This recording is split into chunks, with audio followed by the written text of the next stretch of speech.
Morning student, today we start a new chapter, the story of Michael. Let's start the chapter. An old man and his little son were one day walking along Greenhead Gill, a steep valley near Gramshire in England. वो कहते हैं कि एक दिन England में ग्रासमेर के निकट एक गहरी घाटी में ग्रीन हेड गिल नामक खड्ड के साथ साथ एक बूढ़ा आदमी और उसके साथ एक नन्हा सा बच्चा जा रहे थे.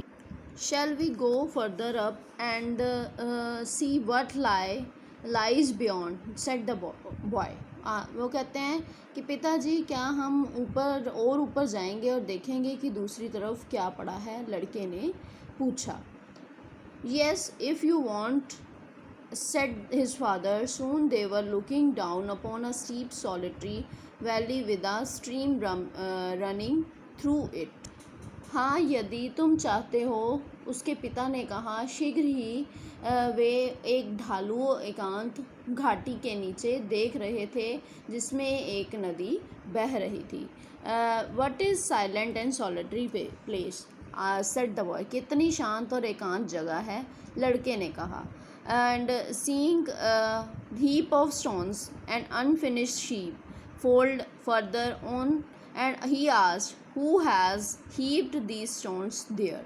Father, was someone working there on a building? वो कहते हैं कि कुछ आगे की तरफ पत्थरों का एक ढेर और अधूरे बेड़ों के बाड़े को देखते हुए उसने पूछा कि पिताजी, वहाँ उन पत्थरों का ढेर किसने लगाया है? क्या वहाँ कोई कुछ बना रहा था?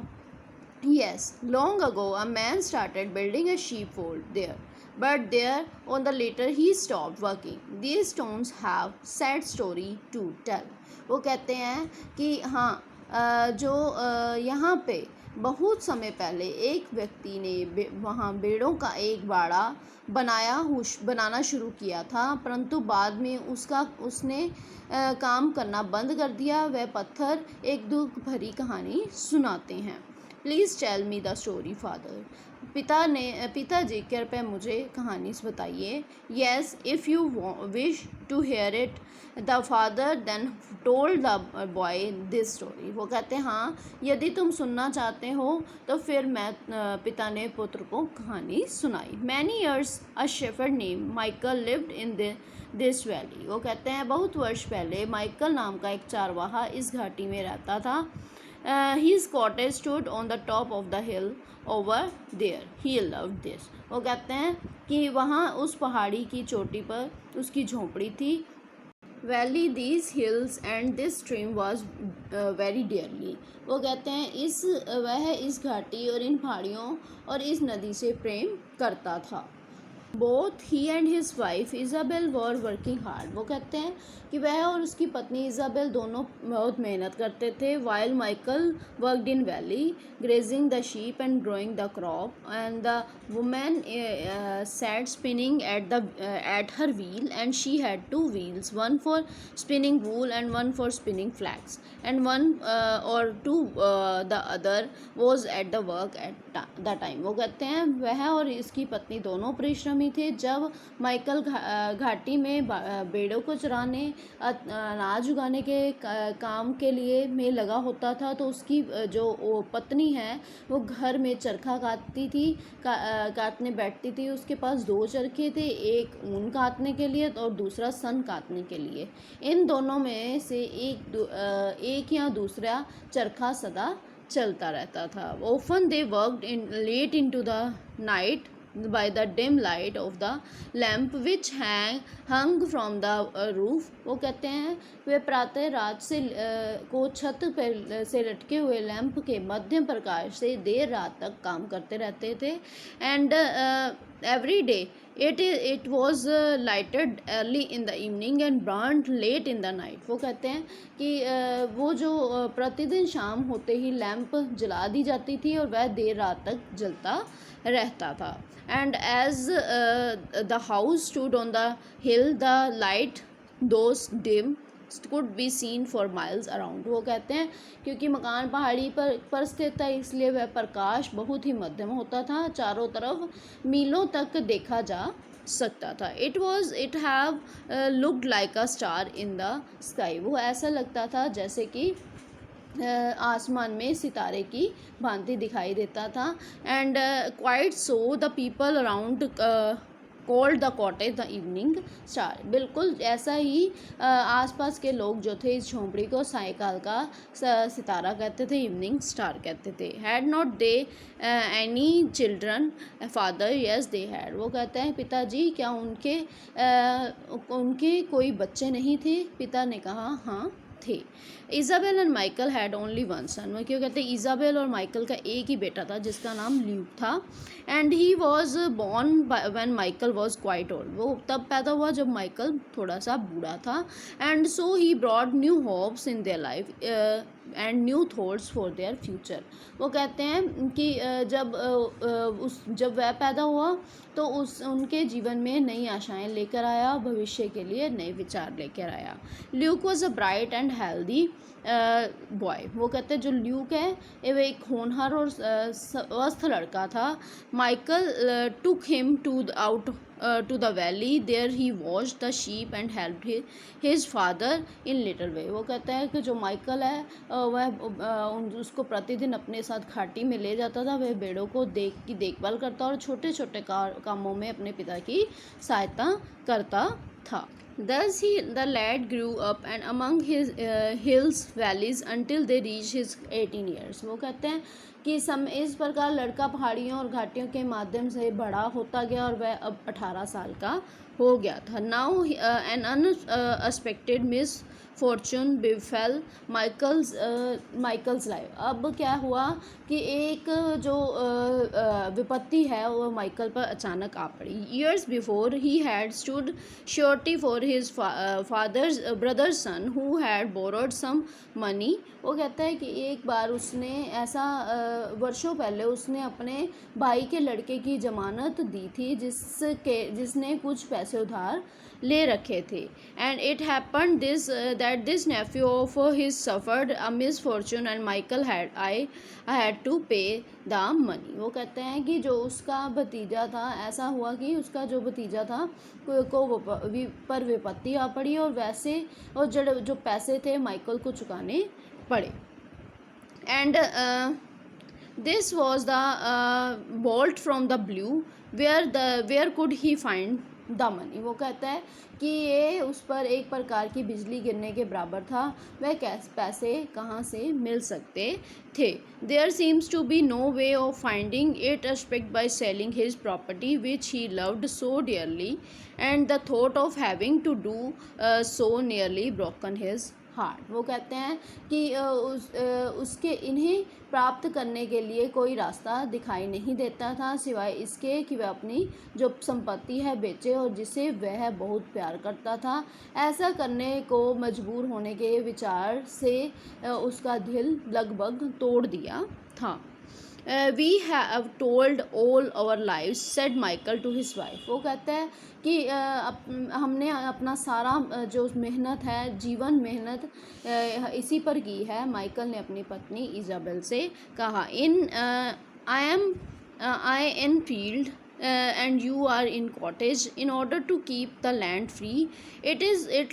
Now looks as if they must pass into the hand of stranger and if they should I am sure I would not lie in peace in my grave। वो कहता है कि मैंने अपने पत्नी से कहा कि मैंने इन खेतों में और तुमने इस झोंपड़ी में इस भूमि को ऋण मुक्त करने के लिए किया। अब ऐसा लगता है कि ये अजनबियों के हाथों में चले जाएंगे और यदि ऐसा हुआ तो मुझे विश्वास है कि मैं अपनी कब्र में शांति से नहीं सो पाऊंगा। आई एम अफ्रेड ल्यूक वो must leave us said Michael after thinking.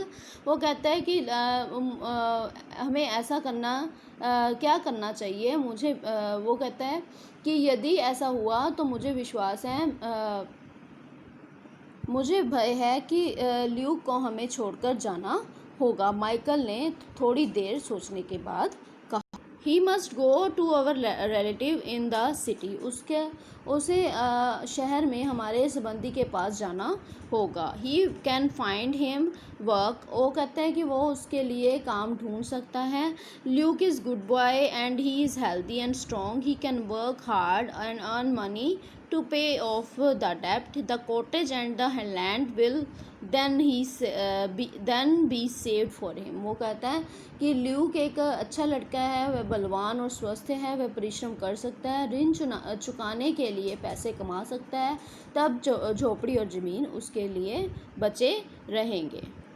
The city is so far from here. Must Luke go? Is there no other way? He asked the Isabel anxiously. वो कहते हैं शहर बहुत यहाँ से बहुत दूर है, ल्यूक को जाना ही होगा, क्या कोई दूसरा रास्ता नहीं है? इज़ाबेल ने चिंता व्यक्त करते हुए कहा।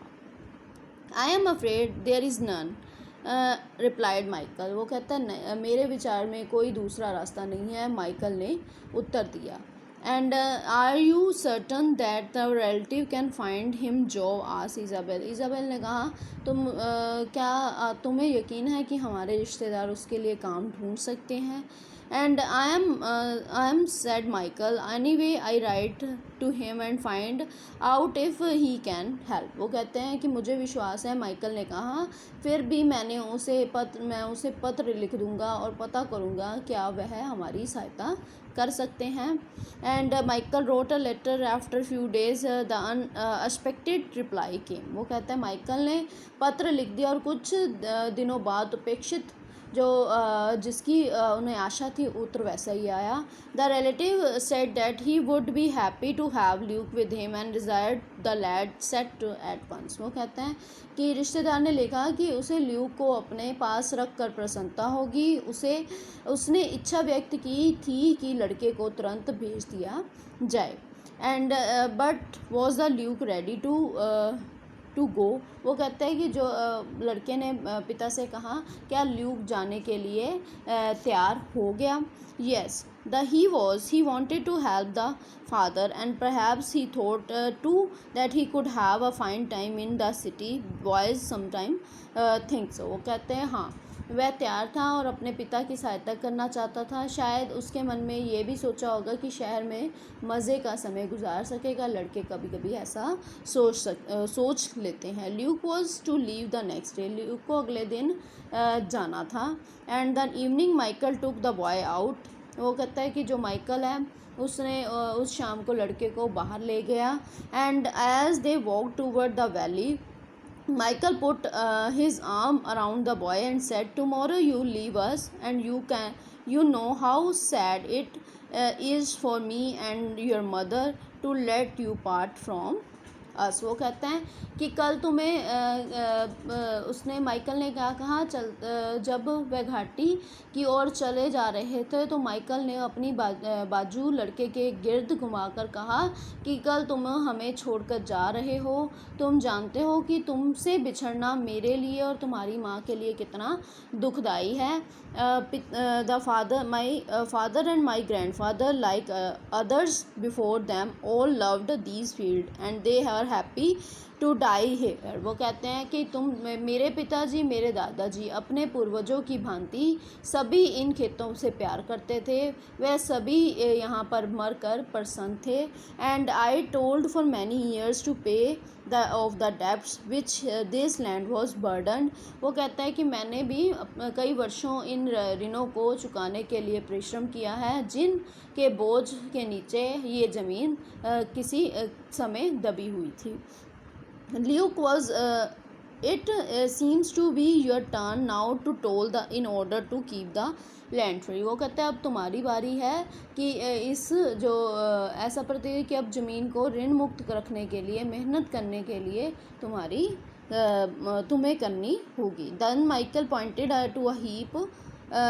Luke was deeply moved to hear these words of his father and wept। वो कहता है जो ल्यूक है वो क्या है अपने फादर की जो पिता की इन शब्दों को सुनकर गहरी सोच में डूब गया और रोने लग पड़ा। Then Michael pointed to the heap of the stone lying near and said, look at the heap of stone, I have been collecting them for the sheep food and I intend to build.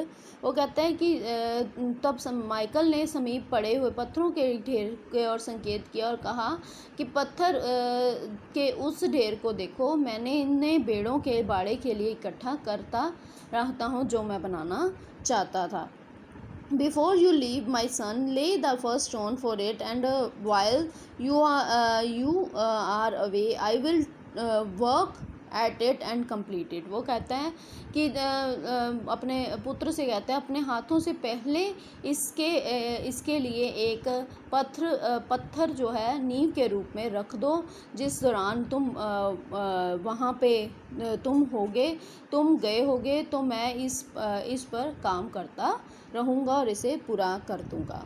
And Luke did as he told, and then he left for their cottage. Listen, my son, Michael, said Michael on the way to home. There is, वो कहते हैं कि Luke ने वैसा ही किया जैसा उसे कहा गया, तब वह अपनी झोंपड़ी की तरफ चल दी। One thing I must warn you about, it is easy for the young man to fall into company of madmen in the city. वो कहते हैं कि उसको अपने पुत्र को कहता है कि ये एक ऐसी बात जिसकी चेतावनी मैं तुम्हें देना चाहता हूँ कि किसी युवक के लिए नगर में बुरे संगति में पड़ जाना आसान होता है। Keep away from such man, वो कहते हैं ऐसे लोगों से दूर रहना। If at any time you are tempted to do an evil thing, think of me and your mother and of the stone you laid a little while go. वो कहते हैं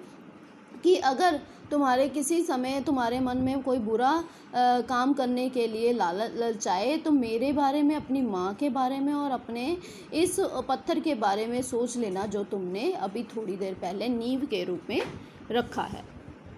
next morning the boy started for the city, all neighbours gave him their good wishes. वो कहते हैं अगली प्रातः शहर के लिए चल दिए और उसने सभी पड़ोसियों ने उसे शुभकामनाएं दी।